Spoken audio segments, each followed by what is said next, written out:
urban conscientization sa mga nandito ngayon sa umagang ito para sa isang press conference. Ito ay itinawag upang ipahayag ng mga taong simbahan kasama ng mga mamamayan ng mga urban poor communities, particular sa Corazon de Jesus sa San Juan, ang kanilang pagtutol at magpapahayag ng damdamin ukol sa mga patuloy na paglabag ng karapatang pantao, ganun din sa mga taong simbahan na nakikiisa sa paglalakbay ng mga mamamayan.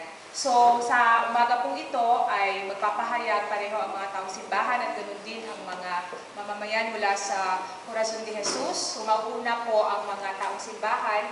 Nandito po sa ating harapan si Sister Maureen Katabian, ang Religious of Good Shepherd. Siya po magpapahayag na official na statement ng Task Force on Urban Conscientization. Susundan po ito ni Father Charlie Ricafort. Tapos susundan po ito ni Father Jonas Uyuhoy ng Iglesia Filipina Independiente at ni Father Melvin Ordonez ng Task Force on Urban Conscientization. Nandito rin po sa ating harapan si Father Marlon Lacal, ang Executive Secretary ng AMRSP. At magpapahayag din mula sa United Church of Christ in the Philippines na kanilang pakikisa si Reverend Homer Gustajo, Conference Minister.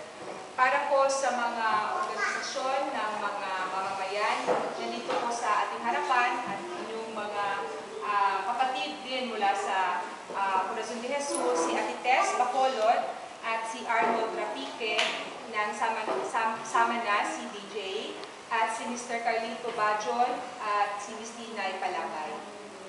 So, pwede na po tayo magsimula.